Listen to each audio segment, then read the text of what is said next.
ارشاد فرماتے ہیں کہ اطراف مدینہ کے گاؤں میں سے ایک عورت بیمار ہو گئی۔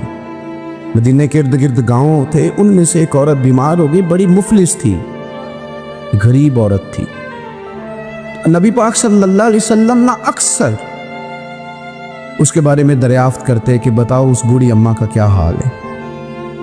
ہمارے ہاں بھی خبریں آتی ہیں اخباروں میں، پوچھا جاتا ہے، لیکن کب؟ جب کسی بڑے آدمی کو کھانسی بھی لگ جائے، فلاں صاحب کو زکام ہو گیا اور ان کو فوری طور پر فلاں جگہ منتقل کر دیا گیا اور سیاسی اور سماجی سرگرمیاں انہوں نے معطل کر دی، تو یہ خبر سب جگہ بریک ہوتی، اس کو فوری طور پر آگے بڑھانے کی کوشش کی جاتی۔ ایک غریب عورت ہے، مجبور ہے، اور مدینے کے نہیں، مدینے کے اطراف میں جو گاؤں ہیں ان گاؤں کے رہنے والی ہے، اور اس کے نصیب دیکھو، اس کا مقدر دیکھو، ہر جگہ مدینے والے محبوب کے تذکرے۔ وہ کتنی نصیبوں والی عورت ہے جس کے بارے میں حضور کئی دفعہ پوچھتے کہ اس بیمار کا حال بتاؤ۔ بظاہر اس کا کوئی سیاسی، سماجی، مالی قد کاٹ نہیں، لیکن یوں لگتا ہے کہ اس کا قد حضور کی تیمارداری کی برکت سے، جب نبی پاک نے اس کا پوچھا ہوگا تو یوں لگتا ہے اس کا قد آسمانوں کے برابر چلا ہو گیا، آسمانوں کے برابر چلا گیا ہوگا۔ رسول کریم علیہ السلام بار بار پوچھتے، اور جب اس کے زیادہ بیمار ہونے کی خبر آئی تو حضور نے فرمایا اگر وصال ہو گیا تو مجھے خبر کرنا۔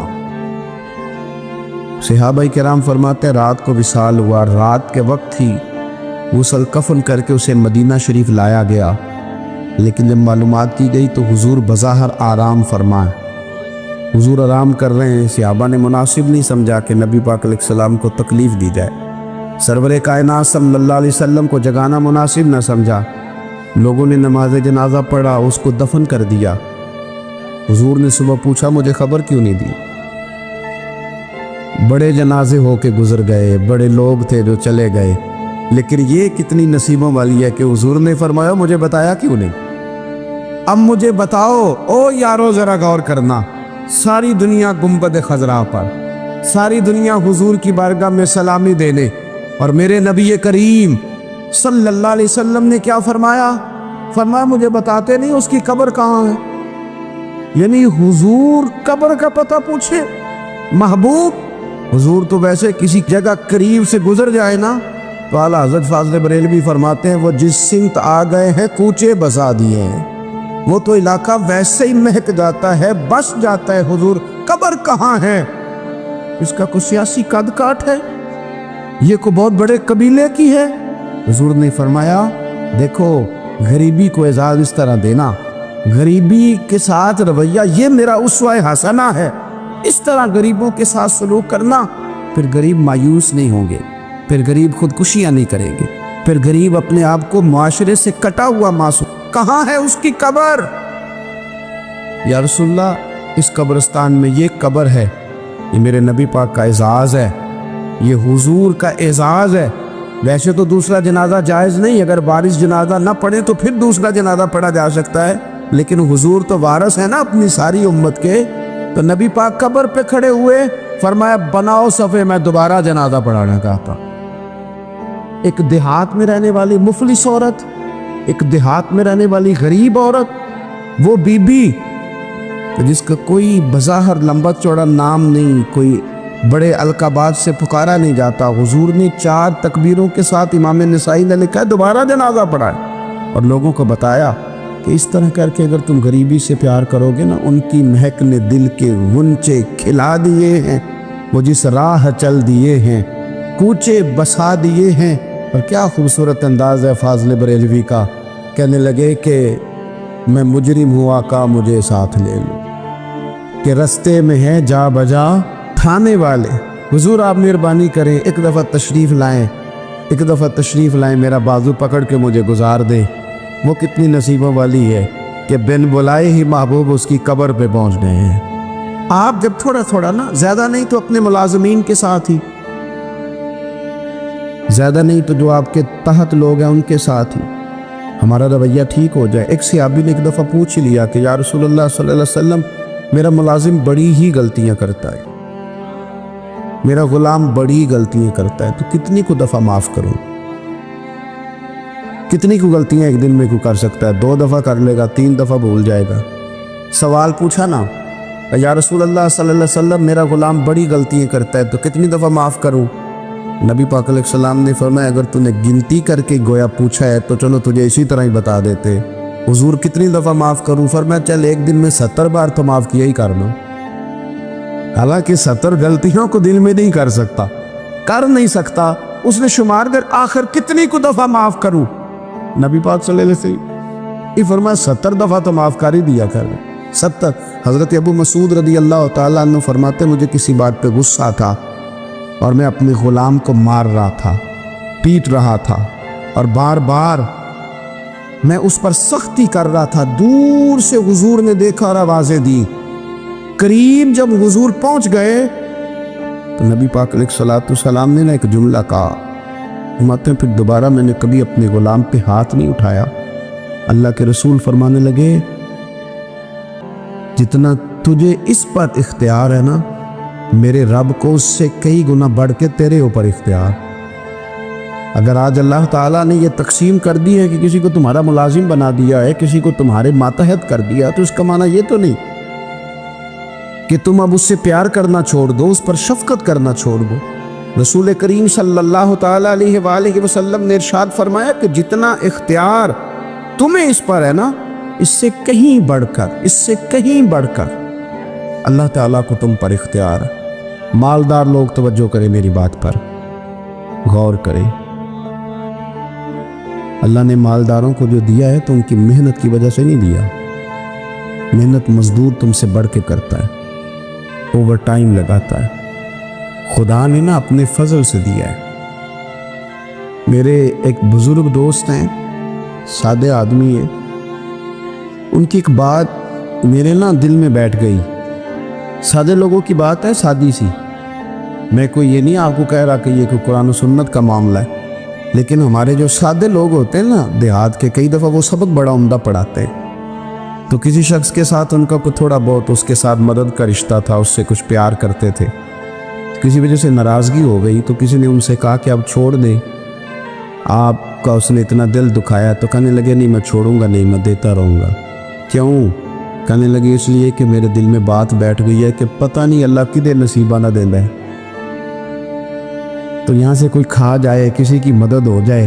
آپ کے ہاں اگر ماتحت کچھ لوگ ہیں، آپ کو کسی کی مدد کرنی پڑتی، تو اگر آپ کا یہ ذہن بن گیا نا کہ میں صاحب ہوں اور میں انہیں دیتا ہوں اور میری وجہ سے کام چلتا ہے، میری تنخواہ سے چولہا جلتا ہے، تو آپ نے بڑی چھوٹی سوچ پیدا کر لی ہے، آپ کمزور ہو گئے۔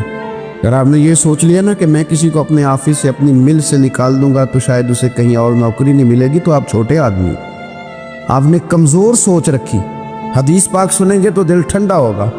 اسے بھی امام بخاری نے لکھا ہے، حضرت مصعب بن سعد رضی اللہ تعالیٰ عنہ روایت کرتے ہیں کہ ایک مرتبہ نا حضرت سعد بن ابی وقاص رضی اللہ تعالیٰ عنہ کے دل میں خیال آیا۔ مالدار آدمی تھے نا حضرت سعد بن ابی وقاص اور بڑے جرنیل تھے، تو دل میں خیال آیا کہ دیکھو نا اللہ تعالیٰ نے ہمیں غریبوں پر فضیلت دے دی ہے مال و دولت کی وجہ سے۔ خیال آنا آتا ہے نا کہ دیکھو جی مطلب میرے پاس پیسے ہیں، مجھے اللہ نے دیا ہوا ہے، خیال آ گیا۔ حضرت مصعب بن سعد رضی اللہ تعالیٰ عنہ فرماتے ہیں ان کے دل میں خیال آیا، دل میں خیال آیا کہ دیکھو اللہ نے پھر ہمیں فضیلت والا بنایا، تو اسی لیے اللہ نے ہمیں پیسے دیے نا، اللہ نے ہمیں کچھ بنایا تو پھر ہی اللہ نے دولت زیادہ دی ہے نا۔ تو فرماتے ہیں نبی کریم صلی اللہ تعالیٰ علیہ وسلم نے ان سے فرمایا یاد رکھو تمہیں نا تمہارے کمزور اور غریب لوگوں کے وسیلے کی وجہ سے روزی دی جاتی ہے۔ تمہیں امیروں تمہیں جو نوازا جاتا ہے نا، تو یہ غریبوں کے صدقے، ضعیفوں کے صدقے، کمزوروں کے صدقے، یہ ان غریبوں کے صدقے تمہیں نوازا جاتا ہے، اور پھر تمہارے ذمے لگایا جاتا ہے، تو تم نے زکوٰۃ دینی ہے، تم نے صدقات دینے ہیں، تم نے ان پر خرچ کرنا، تمہیں ان کے صدقے مل رہا ہے، ان کے صدقے۔ ایک سوچ یہ ہے کہ اللہ نے مجھے مال دیا تو کسی وجہ سے دیا ہے، اور ایک سوچ یہ ہے کہ میری فیکٹری میں پتہ نہیں کون سا غریب لوگ ہے جس کی وجہ سے فیکٹری چل رہی ہے، ایک سوچ یہ ہے کہ پتہ نہیں میرے آفس میں کون سا ایسا شخص ہے جس کی وجہ سے نظام چل رہا ہے، اور ایک سوچ یہ ہے کہ میں جاگیردار ہوں تو پتہ نہیں کون سا کسان ہے جو میرے پاس کام کرتا ہے تو اس کی وجہ سے اللہ مجھے بھی روزی دیتا ہے۔ نبی پاک صلی اللہ علیہ وسلم نے امیروں کو یہ سوچ بنانے کا کہا کہ یہ سوچ بناؤ کہ ہمیں رب جو دیتا ہے وہ کمزوروں کے صدقے دیتا، وہ غریبوں کے صدقے دیتا۔ اگر یہ ذہن بن جائے، دیکھیں نا، یہ کاریگر ہے اور یہ اچھا نظام چلانے والا ہے، ایڈمنسٹریٹر بہت اچھا ہے، مینیجر بڑا اچھا ہے، یہ نکل گیا تو خرابی ہوگی۔ ایک ذہن یہ ہے، اور اگر ذہن یہ بن جائے کہ یہ بندہ غریب ہے، یہ مجبور ہے، یہ تنگ دست ہے، اس کے چھوٹے چھوٹے بچے ہیں اور مجھ سے تنخواہ لے کے جاتا ہے تو اس کا کام چلتا ہے، اگر یہ چھوڑ کے چلا گیا نا تو ہو سکتا ہے جو اس کے ذریعے رزق آتا ہے وہ نہ آئے۔ اگر یہ ذہن سازی بنے تو پھر میرا خیال ہے کوئی بھی امیر آدمی کسی غریب کو رسوا نہیں کرے، پھر کوئی بھی کسی کے لیے اس طرح کے لفظ ادا نہیں کرے کہ جس کے اس کی عزت نفس مجروح ہو۔ ہم اگر یہ تھوڑا تھوڑا کر کے رویہ اپنے دلوں کے اندر پیدا کرنا شروع کر دے اور تھوڑی تھوڑی محبت کو بڑھانے لگے تو آہستہ آہستہ ہمیں محسوس ہوگا کہ ہم کوئی ظرف کو اونچا لے گئے ہیں، ہمارے دلوں کو اللہ نے نرم کر دیا ہے۔ ہمارے ہاں نا سوسائٹی میں کچھ سیاسی سماجی لوگ ہیں جن کی سفارش چلتی ہے، جو نامی گرامی ہوتے ہیں، جو علاقے کے معروف لوگ ہوتے ہیں، جو اشراف اپنے آپ کو سمجھتے ہیں، قبیلوں کا بڑا جانتے ہیں۔ وہ یاد رکھیں کہ اگر تو وہ قبیلے کے بڑے اس طرح بنے ہوئے ہیں کہ وہ لوگوں کے ساتھ پیار کرتے ہیں تو پھر تو ان کا اجر زیادہ ہے، لیکن اگر وہ بڑے بنے ہیں اور اس رنگ میں بڑے بنے ہیں کہ وہ تکبر میں آ گئے ہیں، اس رنگ میں بڑے بنے ہیں کہ انہوں نے غلط سیاستیں کی ہیں، انہوں نے قوم کا مال کھایا ہے، وہ اس طرح سے اقتدار کے ایوانوں تک پہنچے ہیں کہ انہوں نے پھر کچھ نہیں دیکھا کہ مجھے کچھ خریدنا پڑ رہا ہے کہ کچھ بیچنا پڑ رہا ہے۔ غلط طریقے سے وہ لوگ آگے آ گئے، سیاسی بن گئے، سماجی بن گئے، لوگ سلوٹ کرنے لگ گئے۔ اور کچھ بیچارے غریب ایسے ہیں کہ جن کو کوئی 1 کلو چینی بھی ادھار نہیں دے رہا۔ تو اب بظاہر اس غریب کو مایوس نہیں ہونا چاہیے، اس کو شریعت یہ نہیں کہتی کہ تو کمزور پڑ جائے اور تو کہے جی شاید میں تو بیکار ہی معاذ اللہ دنیا میں آ گیا، کوئی نام نہیں جانتا، کوئی قد کاٹ نہیں، کسی اونچی کرسی پہ بٹھایا نہیں جاتا، کبھی میرے گلے میں پھولوں کا ہار نہیں ڈالا جاتا، کوئی میرے آنے پر کھڑا نہیں ہوتا، میں بھی کوئی سیاسی سماجی ہوتا، میں بھی کوئی مال و دولت والا ہوتا۔ یہ سٹیٹس کی کمزوری بعض غریب لوگوں کو کمزور کر دیتی، ذہنی طور پر پریشان رہنے لگتے۔ اور کچھ لوگ ہمارے ہاں یہ زیادتی بھی کرتے ہیں، وہ کہتے ہیں سارا پنڈ مر جائے، ماڑے دے بچے دے چودھری نہیں نہ بننا۔ تو میں کیا کرتا ہوں، یہ مایوسی ہے، یہ آپ نے غلط بات کی۔ یہ تو اللہ کے نظام قدرت میں بات ہے، رب جب چاہے جس کو چاہے جہاں چاہے اپنے فضل سے پہنچا دے۔ ایک بات آپ کو بتاؤں، یہ میری بات یاد رکھنا، اس کو کبھی نہ بلانا۔ جو اپنوں سے دلیل مانگتا ہے نا وہ اپنا ہوتا ہی نہیں۔ اپنوں سے دلیل مانگ لی اس نے بغیر دلیل کے، بغیر حیل و حجت کے۔ یہ ایک بات ہے، میں اس کو سمجھاؤں گا نہیں، نہ کھولوں گا، بس کہہ کے گزر جاؤں گا، اس کو سمجھ لیں اگر آپ کی سمجھ میں آئے تو۔ جس نے اپنوں سے دلیل مانگی نا، جس نے وضاحت مانگی، جس نے ثبوت مانگا، وہ اپنا تھا ہی نہیں۔ وہ کیا ضرورت پڑی تھی کہ وہ دلیل مانگتا، وضاحت پوچھتا؟ حضرت نجم الدین کبریٰ رحمۃ اللہ علیہ کے مرید تھے حضرت امام فخر الدین رازی، اتنے بڑے امام ہو کے ایک فقیر کے غلام تھے۔ تو فرماتے ہیں آخری وقت آیا تو شیطان آ گیا، میں اس کو کہتا تھا رب ہے، تو شیطان بھی تو بڑا عالم ہے نا، تو وہ دلیل توڑ دیتا تھا۔ فرماتے میں نے 360 دلیلیں دی، اس نے ساری توڑ دی۔ تو پھر میں نے اپنی شیخ کی طرف توجہ کی، میں نے کہا حضور کو نظر کرم فرمائے۔ تو شیخ نجم الدین کبریٰ فرمانے لگے اس بے ایمان کو کہہ دے میں اپنے رب کو بغیر کسی دلیل کے رب مانتا ہوں، دلیل کی ضرورت ہی نہیں، بس میرا رب ہے تو رب ہے، ختم ہو گئی بات۔ نبی رحمت علیہ السلام فرمانے لگے میں نے جس کے سامنے بھی دلیل پیش کیا اس نے دلیل مانگی، فرمایا یہ واحد میرا ابو بکر صدیق ہے، میں نے اسے کہا ہے کلمہ پڑھ لو، اس نے دلیل مانگی نہیں، فوراً ہی کلمہ پڑھ کے مسلمان ہو گیا۔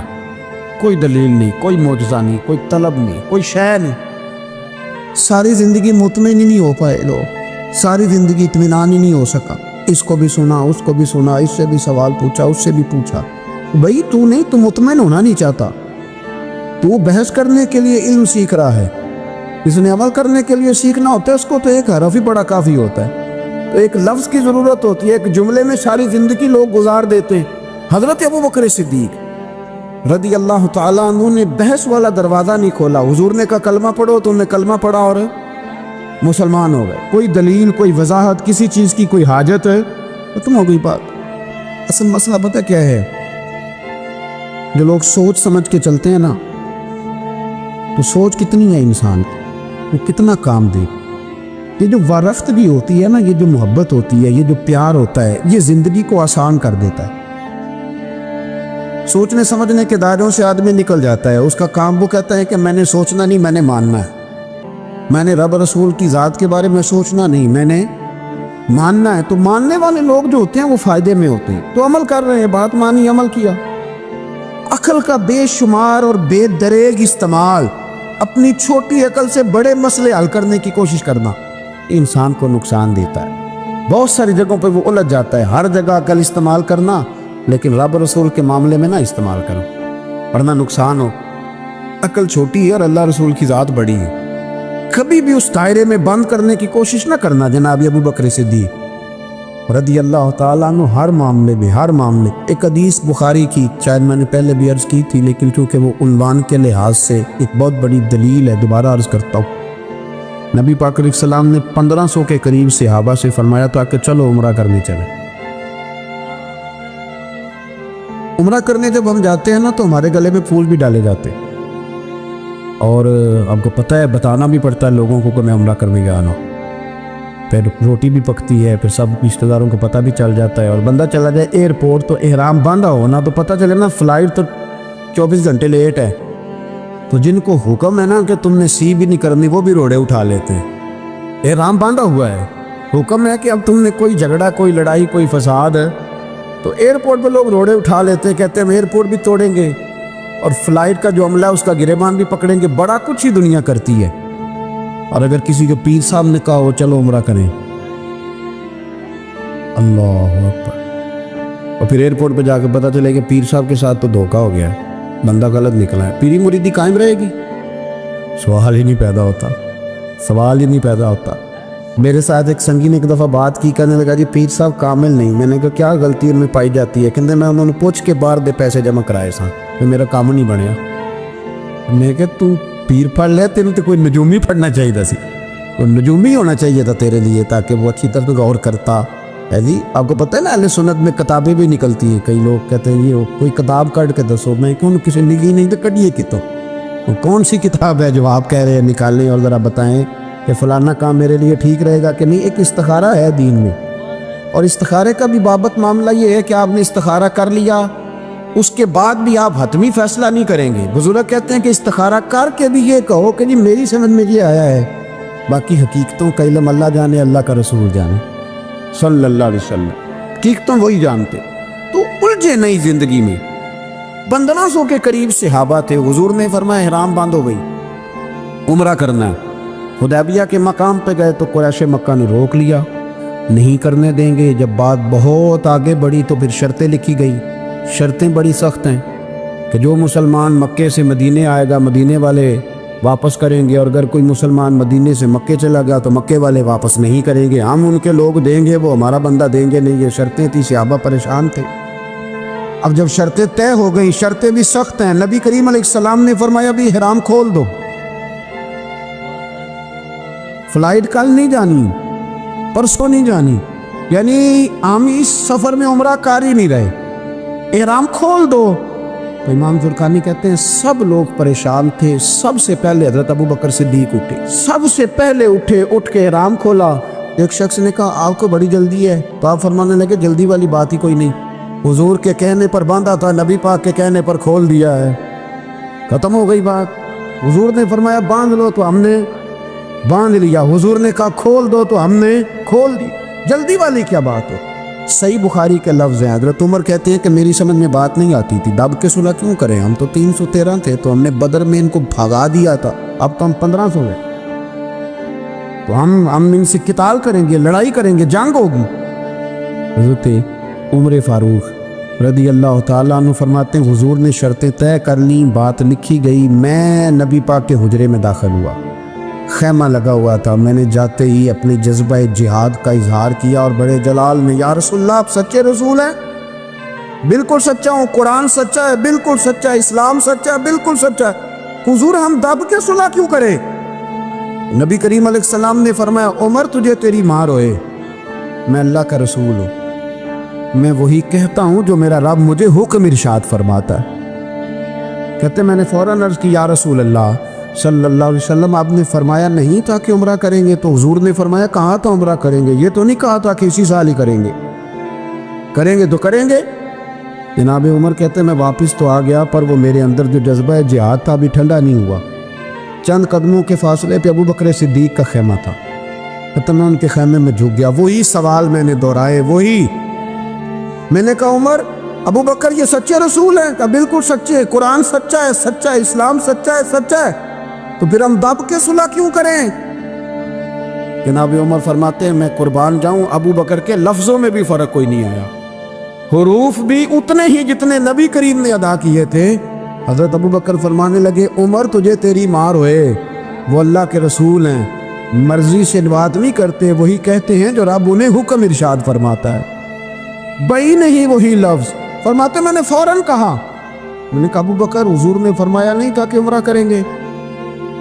تو کہتے ہیں وہی لفظ، وہی حرف، وہی انداز، وہی طریقہ، وہی سلیقہ، وہی انداز تکلم، بالکل حضور کی اتباع میں اسی انداز میں فرمانے لگے عمر حضور نے فرمایا تھا عمرہ کریں گے، یہ تو نہیں فرمایا تھا کہ اسی سال ہی کریں گے، کریں گے تو انشاءاللہ کریں گے۔ فرماتے ہیں میں واپس آ کے بیٹھا تو حضرت عمر کہتے ہیں جب میرا غصہ اترا نا تو پھر میرے اندر سے آواز آئی کہ عمر ذرا غور تو کر، تو ابو بکر کے ایمان تک کبھی نہیں پہنچ سکتا، اس تک تیری رسائی نہیں ہو سکتی۔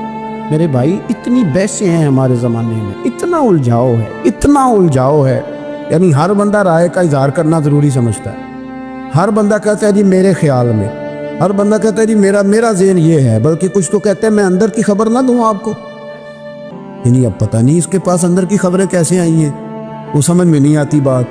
کچھ لوگ کہتے ہیں 35-40 سال ہو گئے جی علماء کو سن رہا ہوں، میں کہتا ہوں کہ میرا تو خیال ہے کہ 35 دن بھی بندہ کسی کو سن لے تو سیانہ ہو جاتا ہے، تو 35 سال سے اگر آپ کی سمجھ میں نہیں آئے تو پھر زمین ہی بنجر ہے، پھر مہربانی کریں یہ ٹائلیں اکھیڑ کے نا تو نیچے سے کچی زمین نکالیں تاکہ کوئی بات سمجھ میں آئے۔ اگر 40 سال ہو گئے، 40 سال میں ایک اجتماع میں حاضر تھا، ابھی بھی میں عرض کر رہا تھا، تو وہ صاحب مجھے کہنے لگے کہ حضرت صاحب میں نے نا فلاں عالم کو بھی بلایا، فلاں کو بھی بلایا، فلاں کو بھی بلایا، فلاں کو بھی بلایا، اب آپ کو بلایا ہے، تو اس طرح کر کے میرے ساتھ رویے ہیں، بڑا الحمدللہ پیار ہے۔ تو میں نے ان سے پوچھا آپ نماز پڑھتے ہیں؟ لگا نہیں، کچھ اور باتیں پوچھی تو جواب نفی میں آیا، تو میں نے کہا کہ اب آپ نے مہربانی کرنی ہے اتنی علماء کا نام نہیں لینا، کیونکہ پھر تو بزرگوں کے بارے میں لوگ شک کریں گے کہ انہوں نے اس کو دیا کیا ہے۔ تو ایک بزرگ کی بات سنتے ہیں تو کئی دنوں تک وہی ہمیں بڑا تر و تازہ رکھتی ہے، اور آپ کو اتنے عرصہ ہو گیا تو آپ نے حاصل کیا ہے؟ صرف باتوں کا گورکھ دھندا، لفظوں کا ہیر پہ، جملوں کا الٹ پلٹ کرنا، یہ زندگی ہے؟ یہ زندگی ہے صرف باتیں کی لوکال سن لی آ گئے؟ نا سے ذرا آگے نکلیں، عمل کب کرنا ہے میرے بھائی؟ یہ بحثیں، یہ ابحاث، یہ لمبے چوڑے معاملات، یہ طے، بزرگوں میں نا ایک صنف مرید ہونا اور ایک ہوتا ہے طالب ہونا، دو باتیں، یعنی آپ کہیں گئے اس کے مرید ہو گئے تو پھر کسی اور جگہ کسی بزرگ سے نسبت ہوئی تو وہاں آپ طالب۔ میرے پاس کچھ لوگ آتے ہیں کہتے ہیں آپ طالب کر لیں، تو میں کہتا ہوں آپ مہربانی کریں ایک کی نوکری کریں، وہ بڑی مشکل ہے، تو جگہ جگہ پہ جانے کی کیا ضرورت ہے؟ مطلب میں انکار نہیں کرتا کسی ایسی چیز کا جس کو بزرگوں نے رائج کیا، لیکن سمجھے نا، مطلب ایک کی بات پوری سنی نہیں گئی ہم سے، اب خیر کی بات ہر جگہ سے سنیں، ہر جگہ سے، لیکن یہ صرف وہ تعلق بنانے کی کوشش کرنا کہ جس سے تھوڑا سا رابطہ بن جائے، جس سے تھوڑا سا تعلق بن جائے، جس سے تھوڑا سا نا پتہ چل جائے، اس سے نکلیں، سیکھنے کا ماحول بنا، اتنی عقل کے گھوڑے نہ دوڑائیں کہ عقل بھی بیچاری تھاکی جائے اور کوئی چیز ہاتھ بھی نہ آئے، کچھ کریں، عمل کریں۔ لیکن ایک جگہ میں حاضر تھا تو وہاں دستائے فضیلت کا جلسہ تھا، تو ایک مولانا نے تقریر کی، جس طرح تاجر کہہ لیتا ہے نا جی میں الحمدللہ اگر کمائی کرتا ہوں تو غریبوں کو بھی دیتا ہوں، سمجھا لیا نا اپنے آپ۔ رشوت لینے والے نے بھی ایک دلیل گاڑ لیا، وہ کہتا ہے میں امیروں سے نہیں، میں غریبوں سے نہیں لیتا، تو امیروں کا حساب لینے کی ڈیوٹی اللہ نے آپ کی لگائی ہے، کیا آپ حساب کریں امیروں کا کہ وہ کیا کر رہے ہیں؟ یہ ہم نے نا یہ دلیلیں گاڑ لی ہیں، یہ ہم نے دلیل کھاڑ لی ہے کہ وہی اپنے آپ کو مطمئن کرنے کی۔ میں حاضر تھا تو ایک مولانا تقریر کی جی، عالم ساری رات۔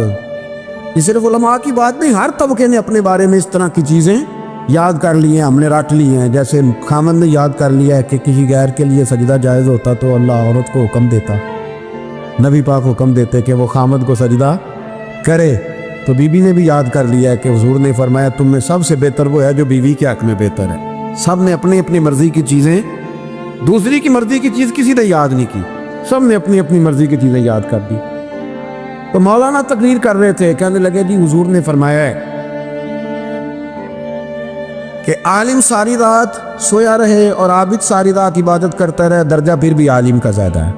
پر دوسرے آئے انہوں نے بھی اسی حدیث پہ بات کی، تیسرے آئے تو انہوں نے بھی اسی حدیث پہ بات کی۔ تو میرا نمبر آیا تو میں نے کہا جی یہ جو حدیث آپ سنا رہے ہیں نا، یہ حدیث بالکل ٹھیک ہے، بالکل ٹھیک ہے کہ عالم ساری رات عشاء پڑھ کے سوئے، فجر کے وقت اٹھ کے فجر پڑھے، اور عابد ساری رات نماز پڑھے تو درجہ پھر بھی عالم کا زیادہ ہے۔ بالکل ایسے ہی ہے، بلکہ ایک حدیث میں تو یہ ہے کہ 70 عابد بھی عبادت کرے اور عالم سویا رہے تو ان 70 سے سونے والے عالم کا درجہ، یہ بات بالکل ٹھیک ہے۔ لیکن میں نے کہا اس کا بھی خیال رکھو کہ یہ حدیث غوث پاک کو بھی آتی تھی، یہ غوث پاک کو بھی آتی تھی حدیث، اور بڑے عالم تھے، پر وہ تو عشاء پڑھ کے مصلی پہ بیٹھتے تھے اور فجر تک مصلی پہ بیٹھے رہتے تھے۔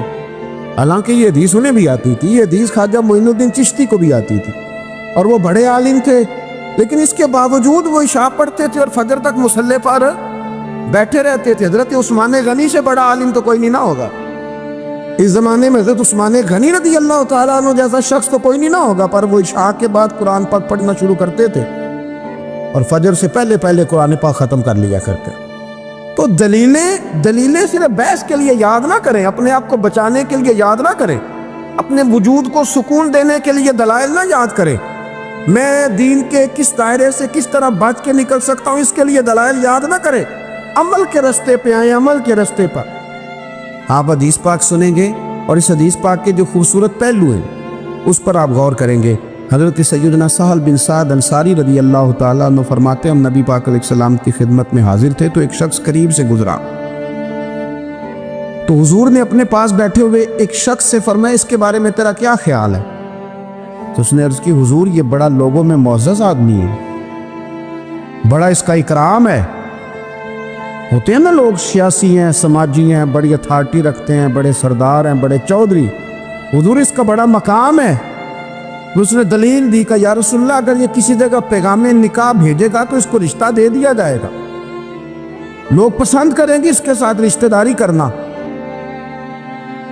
اور اگر یہ کسی کی سفارش کرے گا تو اس کی سفارش قبول کی جائے گی۔ تھوڑی دیر گزری تو رسول کریم صلی اللہ تعالیٰ علیہ وآلہ وسلم کے قریب سے ایک دوسرا آدمی گزرا، تو حضرت سہل بن سعد رضی اللہ تعالیٰ عنہ فرماتے ہیں کہ نبی پاک علیہ السلام نے اسی پاس بیٹھے ہوئے شخص سے فرمایا کہ اس شخص کے بارے میں تیرا کیا خیال ہے؟ ایک تو وہ تھا نا جس کو تو نے چودھری سمجھا، چیئرمین سمجھا، بڑا مالدار سمجھا، اور تو نے کہا کہ کیا بات، پیغام نکاح دے تو اسے رشتہ فوراً ملے گا، اور اگر یہ سفارش کرے تو قبول کی جائے گی۔ تو یہ جو غریب آدمی گزرا اس کے بارے میں اس نے کہا حضور یہ ایک غریب آدمی ہے، کہیں پیغام نکاح دے گا تو رشتہ نہیں ملے گا، اور اگر کسی کی سفارش کرے گا تو قبول نہیں کی جائے گی۔ یہ ایک سیاسی سماجی ہے، قد کاٹ والا ہے، برادری قبیلے میں نام رکھتا ہے، اس کی سفارش بھی سنی جائے گی، رشتہ بھی ملے گا، لوگ اس کی بات بھی سنیں۔ اور یہ جو دوسرا گزرا یہ غریب ہے، اس کو تو کوئی رشتہ دینے کو تیار نہیں، سفارش سننے کو تیار۔ دونوں کے تذکرے ہو گئے، رزلٹ میرے نبی پاک نے سنانا تھا۔ حضور فرمانے لگے سن پھر سہل، اور سن تبصرہ کرنے والے تو بھی، یہ جو تو نے کہا نا کہ سیاسی ہے، سماجی ہے، فرمائے ان لوگوں سے اگر ساری دنیا بھر بھی جائے تو پھر بھی یہ غریب آدمی سارے لوگوں سے زیادہ بہتر ہے۔